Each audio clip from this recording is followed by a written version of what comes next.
Hi students, welcome back for another online lecture. I'd like to start off talking to you guys about writing for magazines.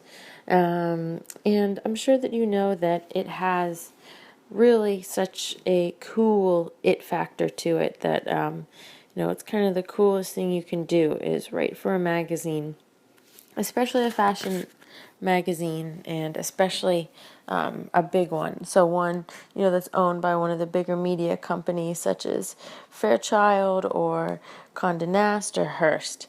And it just carries such prestige with it, and it's such a tremendous gateway into securing other jobs elsewhere.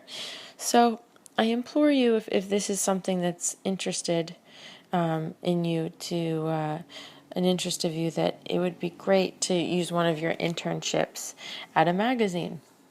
And it doesn't matter if you're, working in the sample closet, or you're working on the marketing side, or you are working on the editorial side. There's just so much that you can learn about working at a magazine, no matter what job you have. And there's no way that you won't learn about the inner workings of it, the hierarchy, the politics, the long hours, all these things.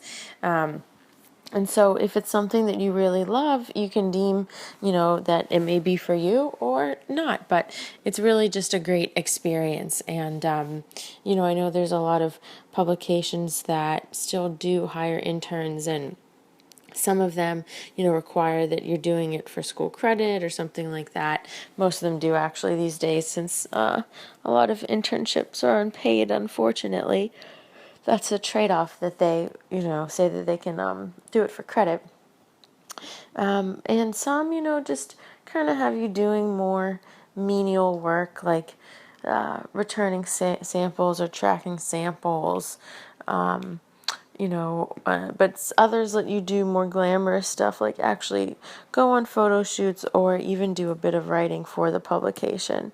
I know that Teen Vogue was known for that, for really letting their interns kind of soar in that sense, that they would have more actual responsibility than, doing Starbucks runs and stuff like that. So it's definitely something to look out for. I know that besides Teen Vogue, I know a lot of students that have gotten good experience at Nylon Magazine.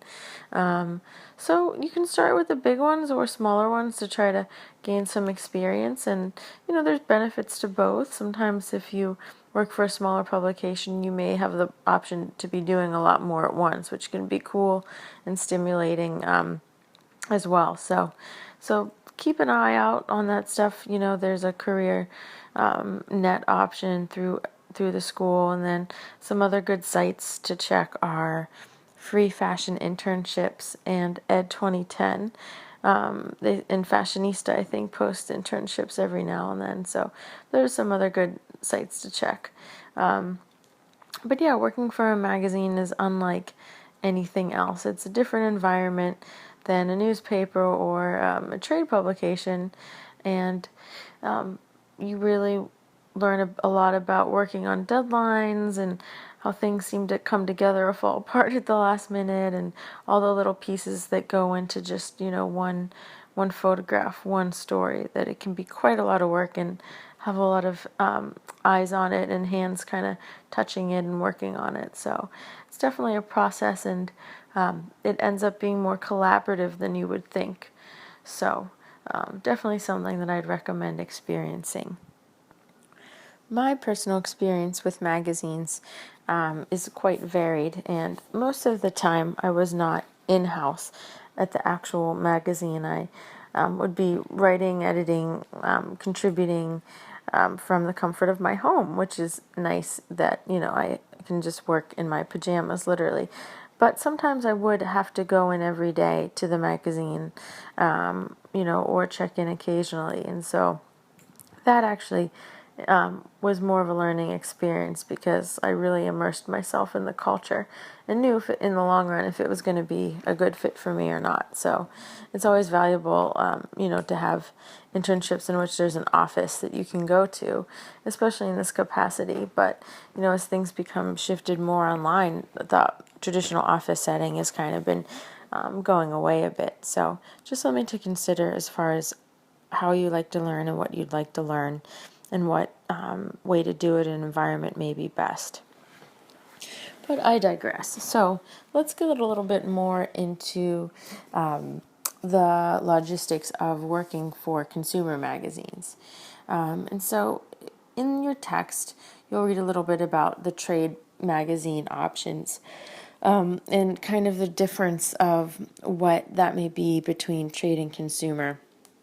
As far as the content goes, the accountability, the advertising. And so, as you know, it's kind of around this time anyway, the September issue of magazines are really the prime time to shine with fashion, getting ready for the fall, and also to be chock full of ads. Whereas trade magazines still do have ads in them, but it's nowhere near as heavy as it is in regular consumer magazines. And the products that are promoted and the services in trade are definitely different and less glamorous looking than they are for consumer. But it's probably a pretty simple observation that you can make. And so as far as the kind of content that is in consumer magazines versus trade, that can vary quite a bit too. There can be some overlap, but a lot is more industry specific and isn't going to have the same sort of explanation that consumer magazines will have for, articles. And so I mentioned this before, but it's really important that you know and understand the audience that you're writing for whenever you are writing for a publication. Because, for example, with a trade magazine, you'll have less explaining to do of what organizations are and how they work and things like that, as an example, opposed to if it was in a consumer magazine, it may need more of a lengthy explanation. So moving ahead, I had mentioned the masthead before and how you can find basically whoever holds what position of what section there, and kind of disseminate from there. I think you guys pretty much know, what an editor does and their responsibilities.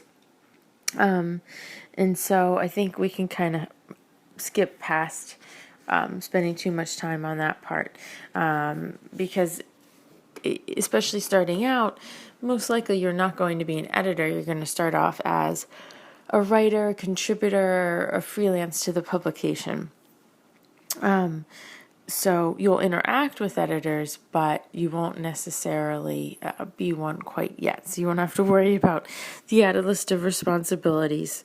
But it's important to know who you report to and also who they report to, and also who's responsible for making sure you get paid and all that stuff. So just like any job, it's important to be aware of, your surroundings and whose responsibility is whose, who reports to who, all that kind of stuff. So continuing on, I mentioned this as well briefly when I was talking about newspapers, but the concept of what kind of pieces you write and the timeliness of them, and how far out they're planned and if they get bumped, all that stuff, is less important in a way in newspapers. As far out as they plan, it doesn't really happen as far out as it does with magazines. And so usually magazines are working on an editorial calendar, and each calendar month will have a particular theme, or generally it probably will have a particular theme that might resonate with everything that goes into the magazine that month, some of it or most of it. And so some magazines are really better at branding what their monthly theme is than others. And the best way really of seeing and knowing what the theme is just by looking at the cover of the magazine. It's probably pretty clear, and it's going to say something like blah, blah, blah issue. So it'll be like the fitness issue, the lifestyle issue, the feel-good issue, the accessories issue, the beauty issue, whatever it may be. It'll probably tell you very clearly, and as one of probably the largest and higher up headlines that are on the cover, in the they get kind of usually columned to the left or right side around an image. And so you can kind of know what the theme is. And so, again, if you're pitching an idea to a magazine, it may be a good idea to ask what might be on the editorial calendar, like 4, 5, 6 months down the line, because magazines generally plan out their themes and their calendars pretty far in advance. So they may plan out all of their themes for the year or even 2 years, and they'll have articles filled within those calendars for about 3 months out, because it takes a while to go through all the editing and then layout and getting things ready for print. So closing an issue is another thing that in the magazine world is usually relatively dreaded, because the night or a couple of nights before an issue closes, it could be a lot of late nights depending on where you work and what team you're on, but most likely it's known that, don't make any plans, especially like a night or two before the issue closes, because we very well might be working here until midnight. So that's kind of the known realm of controlled chaos that happens around the closing of an issue every month. And so, like clockwork, it seems like everyone's kind of frantic and pulling later hours to try to get all that stuff done. So it's just important to know, the times and deadlines within that calendar month that may be a little bit more busy or challenging or problematic. And so with magazines, there always is a certain level of urgency and chaos and hectic nature, but around those times it gets even more intense, and especially with big issues that may be like a special issue. So for example, if 17 magazine, once a year does like the prom issue, that's like an extra special component that they probably will do. It might run as, 13 issues a year instead of 12. And so not to overkill their staff, they may even bring in extra staff, freelancers, to kind of help out, particularly with that issue. And so just some things to be aware of and know about when the ebb and flow gets a little bit more intense than usual. And obviously, Fashion Week can be a very crazy time if you work for a magazine. But depending on what your responsibilities are at that magazine, you may have to see a lot of shows and go backstage and do interviews and things like that. But you may not have to churn out content or kind of repackage it into trends and highlights and things like that until a little bit later, when it's closer to the publication for that season that you saw. Because remember, Fashion Week 2 operates a good 5-6 months in advance than the actual season. So just some things to think about. If you do work for a magazine and you are seeing shows, there is coverage that you may be expected to do on more of like a social media level. So for example, you may be expected to send a tweet or post to Instagram for the company's Instagram page. Or if you have a personal account that's like, let's say I work at Glamour Magazine, and so like I have a work Instagram account and it's like Glamour Magazine Julia. So I may be asked or required to post, to that as well as I kind of go through Fashion Week. So definitely something to think about. They may, if it's a magazine that has a print and an online presence, they may ask you to write some quick stuff for their online. So you never really know, even if it's a magazine, there may be some things that are more immediate that you may need to do, but they may not be as extensive as writing an actual article. And so I've seen more and more that as social media is growing, that it's more of a part of a editor's role at Fashion Week. But granted, if you're just contributing to a magazine or a publication, and you're writing pieces for them, let's say from Fashion Week, they're probably not going to ask you to, tweet anything or do a Snapchat or Instagram or anything like that. But then again, they might suggest, if you do anything, you can use like the magazine's hashtag that they're using for the season, something like that. So just have to be aware of, and also to make sure that you know how to use in case it comes up in this kind of professional setting or scenario. So it's kind of known that within your role at a magazine, if you're a contributor, you're most likely not going to be doing anything that is containing to a photo shoot. So you wouldn't really do anything pertaining to that, but an assistant editor would probably be coordinating most of the details for it, and the editor would be overseeing it.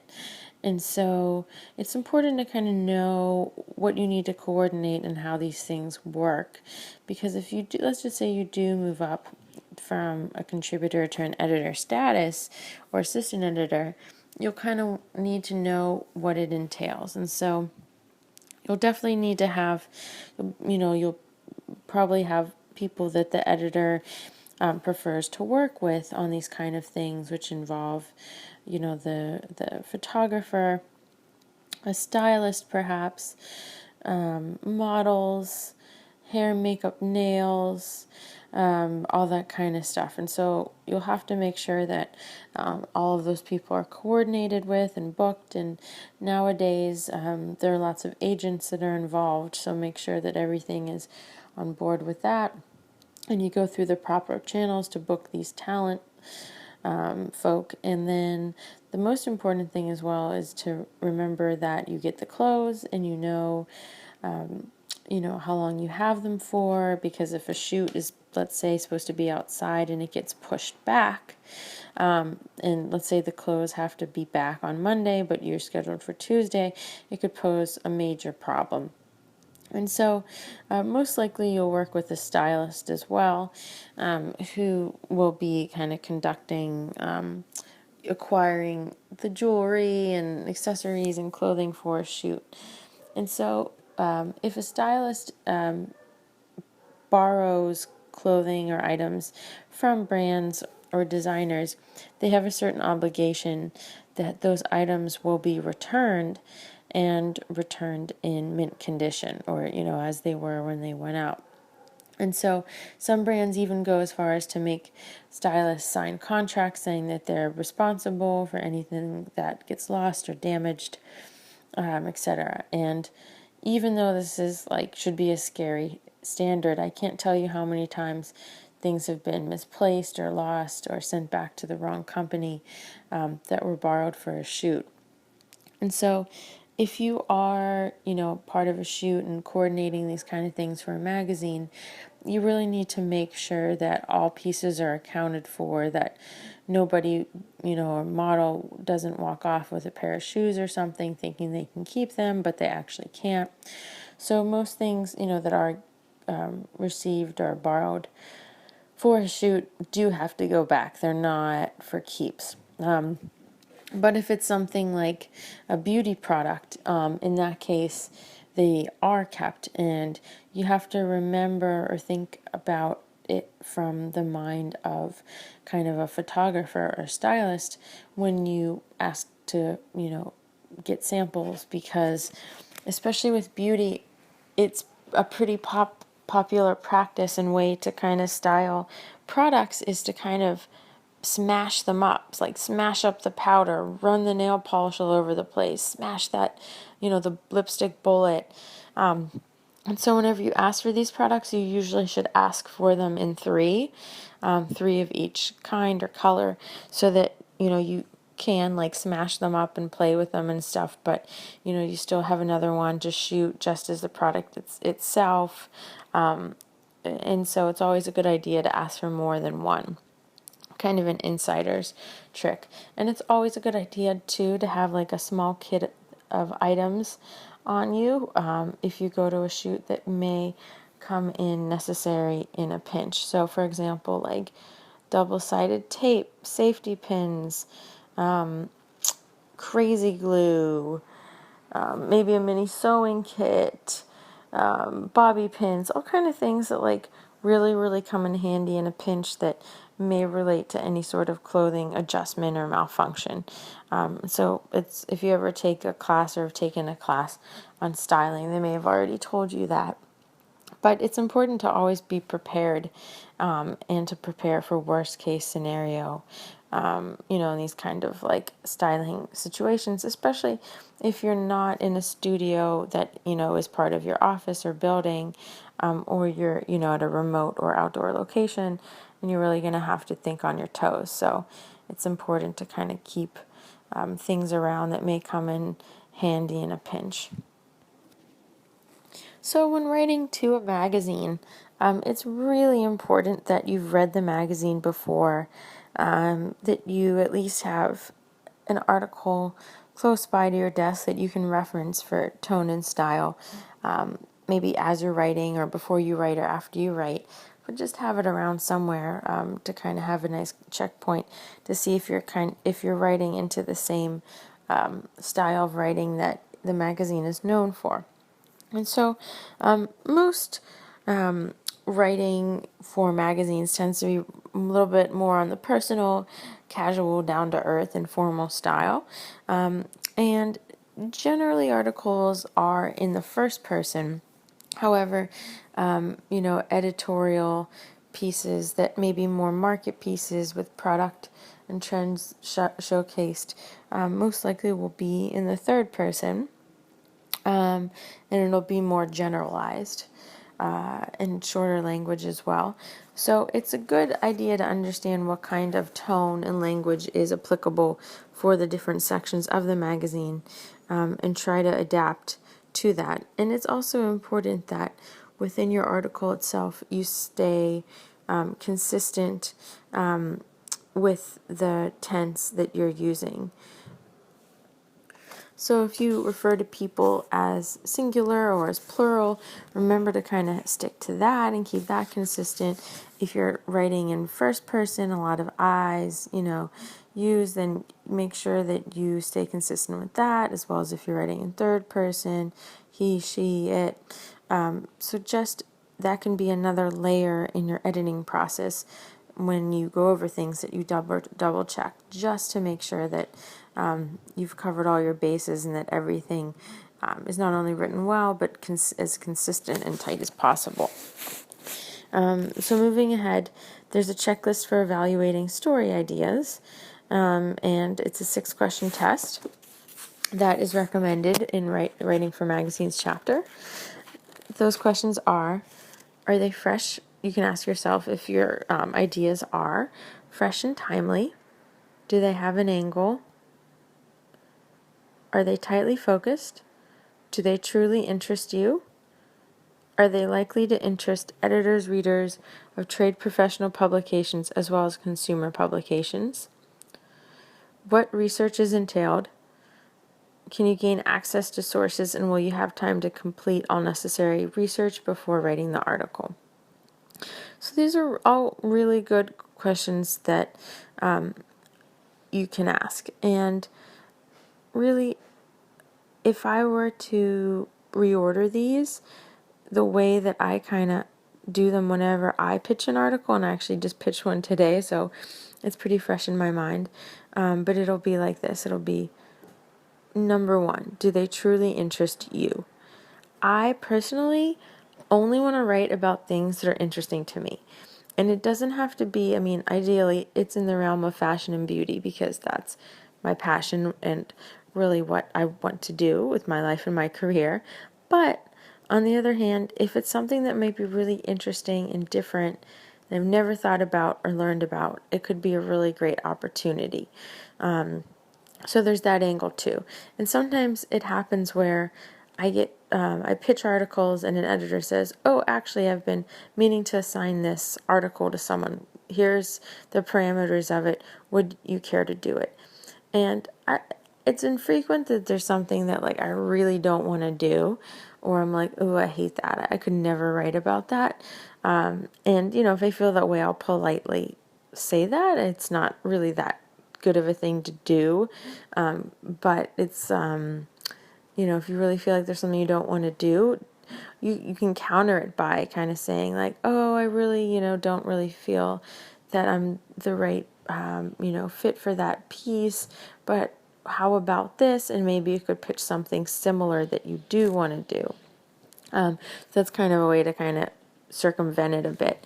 But so, I even things that aren't necessarily in my palette, if it's something that could be interesting and could be really cool to research, I'll definitely do it.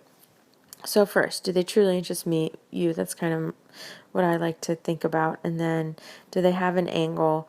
Yeah, it's really important to have an angle that is pertaining to the magazine or unique.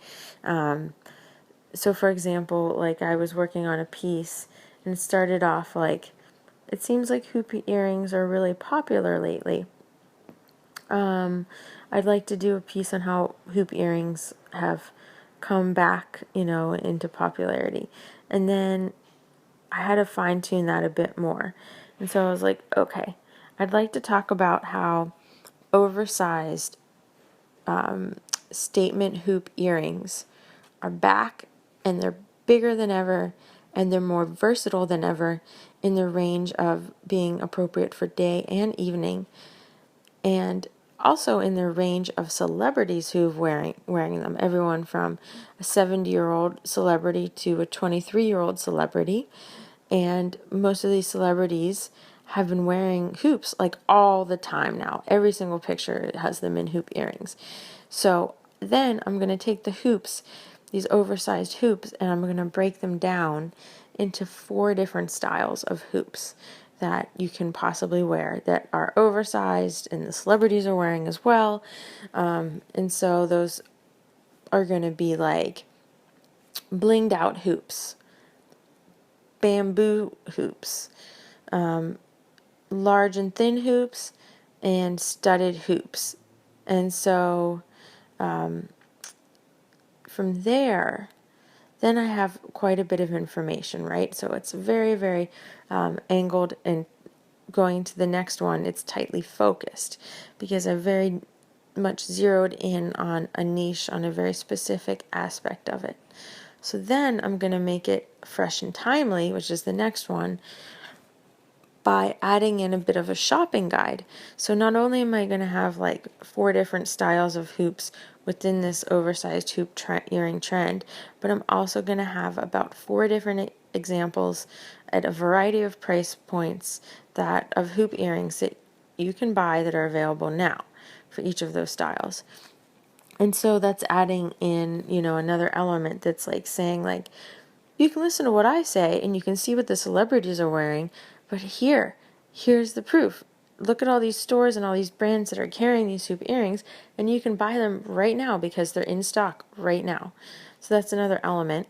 And then, are they likely to interest editors, readers, trade publications, as well as consumer publications? So hopefully the editor is interested, hopefully because you've read the magazine, you know what kind of pieces they would be into.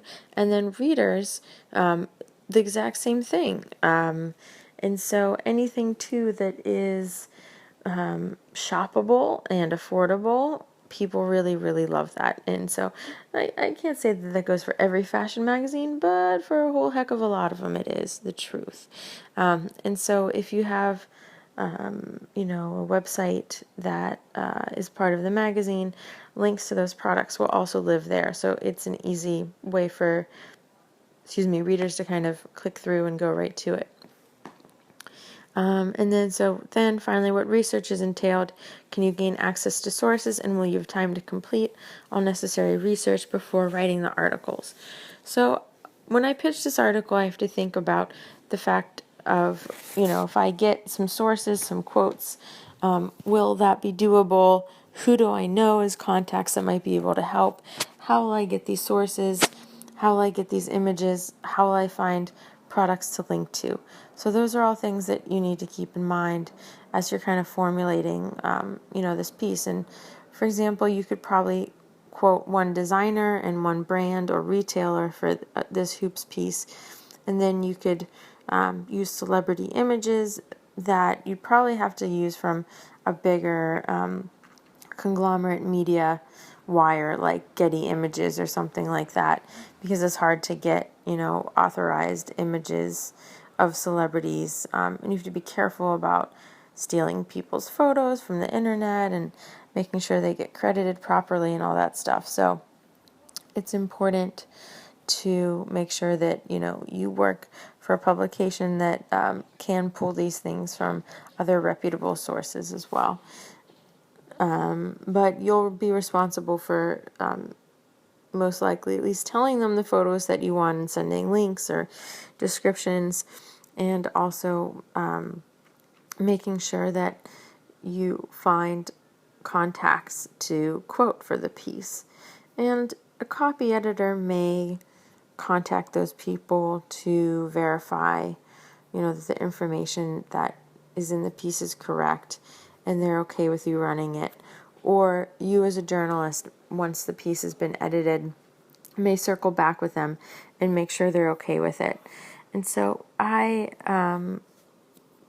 for me, when I'm writing and I'm doing an interview and I'm getting quotes from someone, even though it can be a little less personal, I like to get their responses via email, because that way there's really no way around what they said. They wrote it and they sent it to you, and there it is, plain as day.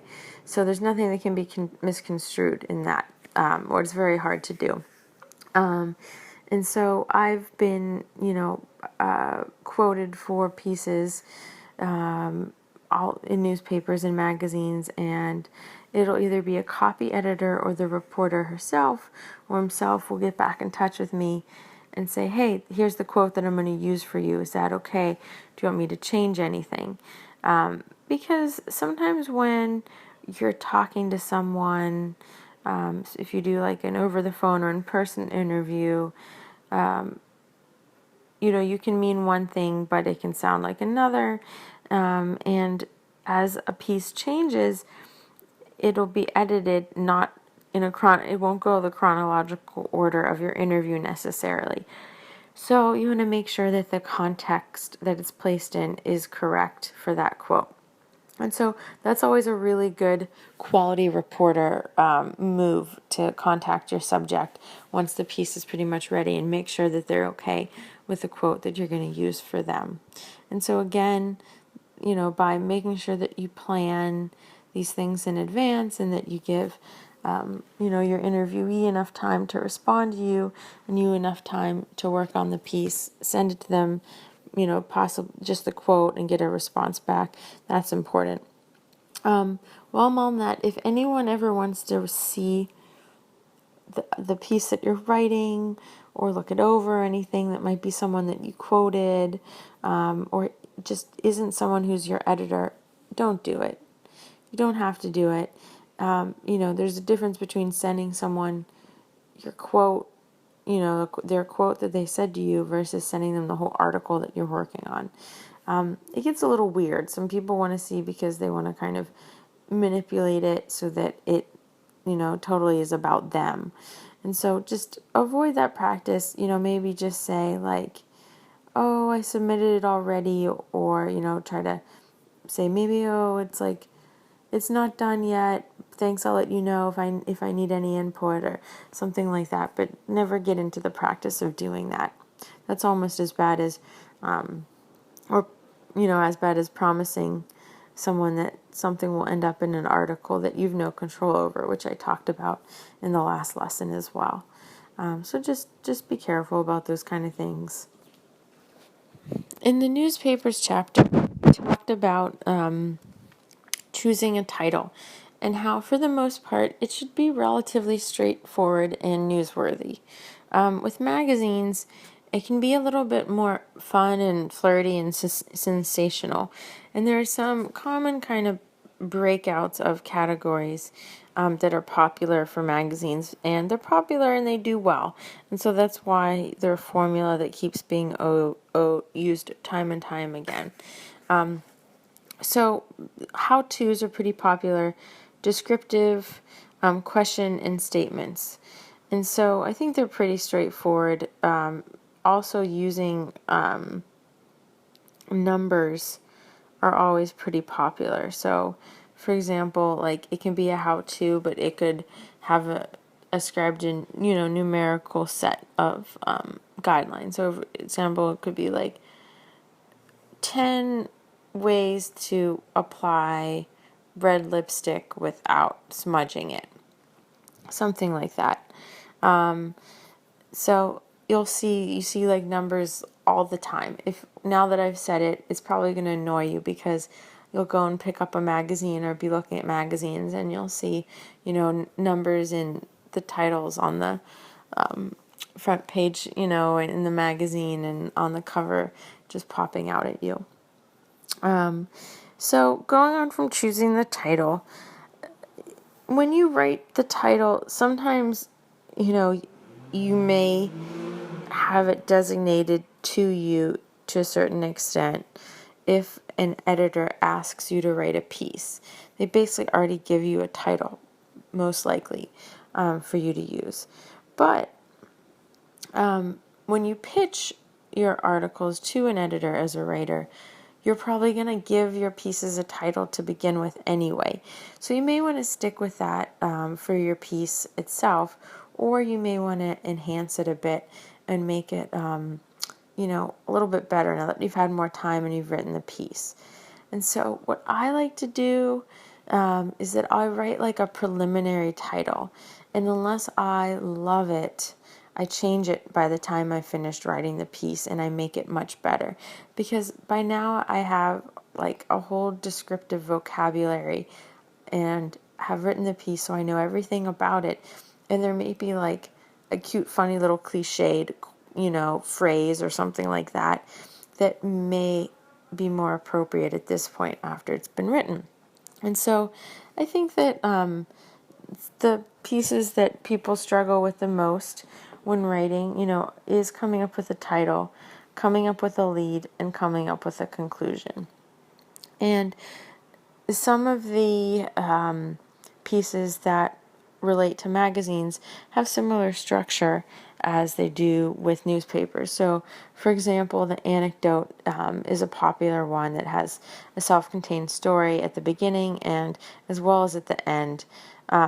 And at the end, it's probably the same person that you quoted at the beginning that you're going to end with. So this is pretty popular for magazines, especially for profile pieces on celebrities or designers. And then there are ones that are more of a call to action, like the you lead. He gives an example in the book that says, to succeed with a weight loss plan, you need to start a comprehensive exercise program. And so this can be built into a how-to piece as well. So there's the question lead that kind of stirs the subject of what you're going to write about. And so if there's something that you're going to debate or answer or explain in your piece, you may want to frame your title as a question so that people are curious, like, well, does she or doesn't she? Is it or isn't it? So they'll read more.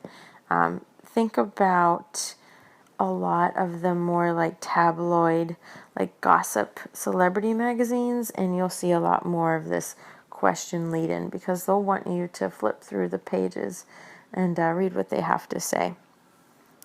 And so last we have a straightforward lead, which is described as providing solid information about the topic with the hope that the reader will want more information. So it's a little bit more newsy in the sense that it's more along the lines of what you may see in a newspaper. And so I don't want to say that it's less creative than the other options, but it's exactly what its name is. It's straightforward. So it gives you the information. It doesn't fluff it out, fluff around. It doesn't make you wait a while before getting to the point. And so I think that in that too, that there's appreciation, to kind of cut right to the chase. So like everything that we've talked about as far as the writing process, writing mechanics, writing, for a specific kind of feature, writing for newspapers, writing for magazines, and we're going to go more into writing for beauty and PR and advertising, all those things, you always have to get in the process of checking over your writing for a variety of different, possible mistakes, from the content itself making sense to grammatical errors, and there's really no way around having to at some point rewrite or edit your work. And so here's a helpful checklist that you can go over, not too different from what we've discussed as far as newspaper writing goes. But you'd want to check for clarity, check coherence and unity, check simplicity, check for voice and tone, check direct quotes and paraphrasing, and check consistency. And so, with that all being said, again, read your stuff out loud, proofread your article a million times until you're positive that it's 100% accurate and there's no way you could possibly have missed anything. It's very important. So make sure that you double check all of your work all the time, as much as humanly possible, until you can't stand it anymore. We haven't gone too heavily into the advertising realm. Touched on it a little bit, but it's interesting. The book raises an interesting point as another clue that can help you with your writing when you're writing for a magazine. So clearly, you have bought or have an issue of the magazine, and you've leafed through it. You've read it. You understand, the different sections and the style and the tone and who the editor is and all that stuff. But there's one extra thing that can give you an insight into who the reader's demographics are, or at least who they're trying to have their demographics be, and that is through the advertising. So try to piece together who that person is that reads that magazine of your own accord by just looking at the kind of advertising that they have and what kind of lifestyle that may be related to, what age, what geographic location, what social status. All those things can be indicators of looking at the advertising. And so I feel like for Vogue, you pretty much have a clear idea of who it is. It's either people who are wealthy and have money to spend exorbitant amounts on things that seem insane, or it's people who, are aspirational, that may not be at that social strata or make that kind of income to afford, a snakeskin jacket or something like that. But they aspire to it. Or, it might be people who just appreciate the whimsy and the fantasy and the escape of fashion. And so you really got to think about, what the ads are saying. And so all those luxury ads and things like that, you're not really going to see an ad very often for Kmart or something in Vogue. So just pay attention to that. And then the book gives an example. If the magazine has advertisements for diapers and baby food, they may be targeting moms. So it may be expected for that publication or unexpected. So it's always good to have a little bit more of an insight into the readership as to the advertisers that are trying to get that specific reader. And so just be aware of the audience in that capacity. Anywhere that gives you any sort of indicator of the audience, is pretty important. So kind of wrapping things up a bit on our magazine chapter, I wanted to read you a very brief article from Holly Brubach, who for years was a journalist for the New Yorker, the Atlantic, and the New York Times Magazine. So different than the newspaper, the magazine, which I think is monthly that it comes out. Maybe bi-monthly, but anyways, I wanted to read you an article, and I'll tell you the title, and then whenever I'm done, I'll tell you the subhead. And so the title is called Rap Star, W-R-A-P, Rap Star. And it begins. Once upon a time, there was a princess with an idea. The idea was a dress, not a taffeta ball gown like the ones fairy tale heroines usually wear. This was a drip-dry cotton jersey dress, the wrapped in front and tied at the waist. The princess devising cunning prints in vivid colors and arranged for the dress to be manufactured and sold.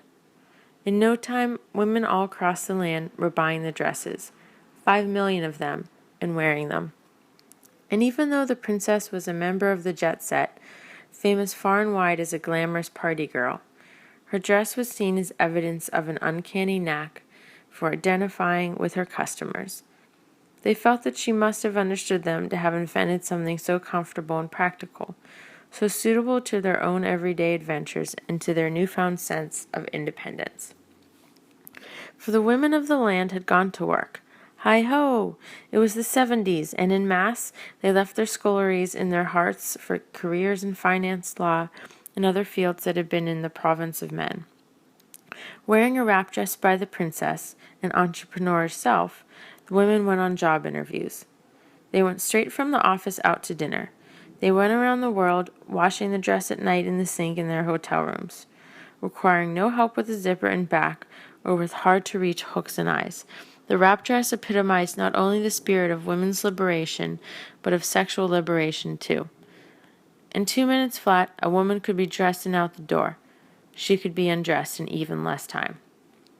Years passed and the princess moved on, to books on decorating, a deal with Avon, a clothing line sold on QVC, and the Home Shopping Network. The women of the land had come to regard her as one of them. And indeed, after her divorce from the prince, she was demoted from royalty to mere celebrity. Until one day, her son took for his bride a damsel who cherished the dress that had long been forgotten. She and her friends searched thrift shops for vintage versions. The populace was under the spell of the 70s. And so it came to pass that the wrap dress, after a long sleep, was reawakened. The former princess put it back into production, this time in silk jersey and in a new range of colors and prints. The calendars had been turned to the fall of 1997, and all the signs and portents said that the now classic dress would live happily ever after. So again, the title for that piece was Rap Star by Holly Brubach, and the subhead reads, in the fall of 1997, Diane von Furstenberg revived her famous wrap dress, a bestseller in the 70s. So I kind of wanted to share this with you guys because I feel like it's great inspiration for how you can do a chronological piece, a profile piece, a history, an explanation of, for a magazine that is different. It's told in third person. It's told like a fantasy fairy tale, which Diane von Furstenberg's story kind of is, because she did marry a prince and then divorced a prince, and so it tells her story, and it tells the story of the dress, and it parallels them, and it's very short and very witty and smart and just brilliant and different and to the point. And so it just goes to show you that thinking outside of the box can be memorable. But it may take a while. It may take a while for you to slip into the comfort zone of writing itself before you feel like you can kind of cater to a magazine and then adjust your writing style to be so different, than that of the status quo. So don't get frustrated. Take your time and think about things and what you like and what works for you and what you find cool and inspiring. And again, just continue to read and immerse yourself in fashion and love it for everything that it makes you feel and the way it makes you look that you love, and the way you love, whatever aspect of it may be, the fantasy, the artisanal elements of it, whatever it it might be that intrigues you most. So just remember that the writing stuff, the academic, side of that, the logistics of writing, mechanics of writing are important, but don't lose sight of the creativity element too. It's twofold. So you'll be building up your skills in both of those areas together. That's about it for now. I will see you guys, I guess, next week. And Professor DiNardo signing out.